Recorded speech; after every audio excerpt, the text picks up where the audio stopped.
श्री गणेशाय नमः। नमस्कार, मैं सुशील मोहन पाठक मुद्रण एस्ट्रो में आप सबों का हार्दिक स्वागत करता हूं। आज मैं ज्योतिष के एक नए विषय लेकर आपके सामने उपस्थित हूं। नीचभंग राजयोग। नीचभंग राजयोग के कुछ सूत्रों को बताने जा रहा हूं। इसके लिए मैंने एक लग्न कुंडली को लिया है और ग्रह ऊंच नीच इसका एक चार्ट मैंने लिया है। तो सर्वप्रथम ये समझ लें कि सूर्य जो है, सूर्य चंद्र मंगल बुध गुरु शुक्र शनि। सूर्य मेष राशि में ऊंच का होता है और तुला राशि में नीच का होता है। तो इस तरह से क्रमशः इस चार्ट को आप लोग देख लें। तो मैं नीच भंग राजयोग के संबंध में बताने जा रहा हूं। और तो सिंह लग्न का एक कुंडली को मैंने लिया है। इसमें देखिए सिंह लग्न, यहाँ पर लग्न है, 5 अंक है यहाँ पर लिखा हुआ, मतलब सिंह लग्न की कुंडली है। ये लग्न यहाँ से 1 2 3 4 हम गिनती करते हैं। इस कुंडली में देखा जाए कि शनि जो है 1 अर्थात मेष राशि में स्थित है। तो मेष राशि जो मैंने यहाँ पर लिखा है, शनि जो है तुला में उच्च राशि का होता है और मेष राशि में नीच का होता है। तो शनि यहाँ पर नीच राशि का। अब ये 9वें भाव में स्थित है। 9वां भाव भाग्य भाव है। भाग्य के संदर्भ में विचार किया जाता है। तो शनि यदि नीच राशि में है या जिस भाव में कोई ग्रह नीच राशि में होता है उस भाव को प्रभावित करता है।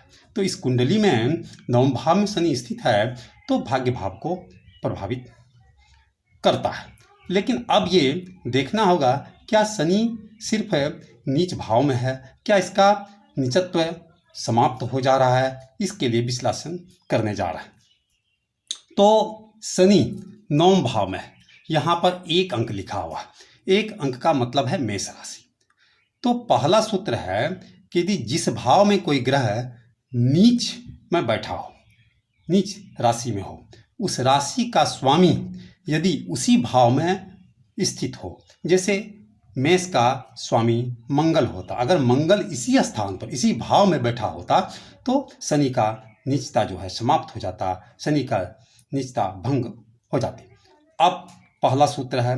दूसरा है कि यदि उस भाव का स्वामी अपने भाव को सप्तम दृष्टि से देखता हो, तो यहाँ पर मंगल है, मंगल यदि यहाँ पर होता, इस जगह 7 जो लिखा होता, 1 2 3 4 5 6 7, कोई भी ग्रह जिस स्थान पर बैठता है वो इस 7वीं दृष्टि से सप्तम भाव को पूर्ण दृष्टि से देखता। तो दूसरे में अगर मंगल यहाँ पर होता तो यहाँ पूर्ण दृष्टि से देखता, तो ऐसी स्थिति में भी नीचत्व दोष समाप्त हो जाता। दूसरा सूत्र। तीसरा सूत्र है कि जिस स्थान पर कोई ग्रह नीच में बैठा हो और उसी स्थान में कोई ग्रह यदि उच्च में बैठा हो, जैसे सूर्य को देख लिया जाए कि एक राशि, एक का मतलब जो है मेष में, तो मेष में यहाँ लिखे हुए हैं कि उच्च में सूर्य जो है उच्च का होता है मेष में। तो सूर्य यहाँ पर उच्च का है। तो नीच ग्रह के साथ यदि कोई उच्च ग्रह बैठ जाता है तो ऐसी स्थिति में जो है नीचत्व दोष समाप्त हो जाता है, भंग हो जाता है। तीसरी में और है कि जिस राशि में कोई ग्रह नीच होकर बैठा हो, वही राशि स्वामी जो है यदि उच्च राशि में हो या केंद्र में हो तो ऐसी स्थिति में भी नीचत्व दोष समाप्त हो जाता है। तो इस कुंडली में देखें, यहाँ पर 1 है तो इसका मेष है, तो मेष का स्वामी मंगल है। तो मंगल यदि कहीं पर भी उच्च राशि में हो या केंद्र में हो, तो ये मंगल इसका जो है यहाँ केंद्र में बैठा हुआ है, यहाँ पर 4थे भाव में बैठा हुआ है। ये बीच का 4 जो वर्गाकार जो है, इन 4 घरों में से किसी में भी हो तो ये जो है आपका केंद्र कहा जाता है, तो यहाँ पर है। तो ऐसी स्थिति में भी जो है नीचता दोष समाप्त हो जाती है। एक और है कि 16 कुंडलियां होती है। 16 कुंडलियां में लग्न कुंडली के बाद जो है नवांश कुंडली का सर्वाधिक महत्व है। यदि लग्न कुंडली में कोई ग्रह नीच राशि में बैठा हो, लेकिन यदि वह नवांश कुंडली में उच्च राशि में हो तो ऐसी स्थिति में भी नीचता का दोष समाप्त हो जाता है, नीच भंग हो जाता है। जैसे शनि यदि नवांश कुंडली में 7वीं, ये 7 अंक लिखा हुआ मतलब तुला राशि उच्च होता है।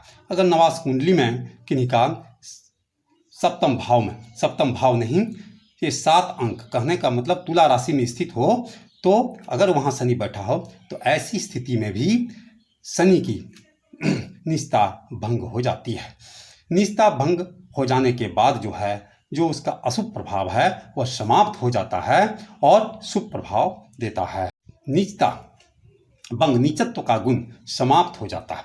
तो तात्पर्य कहने का ये है, या मूल रूप से क्या, कि जिस राशि में कोई ग्रह नीच होकर बैठता है, अगर वह अत्यंत बलिष्ठ हो, तो ऐसी स्थिति में नीच राशि का प्रभाव कम हो जाता है, वह अशुभ प्रभाव को प्रदान नहीं कर पाता है। नीचता भंग हो जाने के बाद यह राजयोग का निर्माण करता है।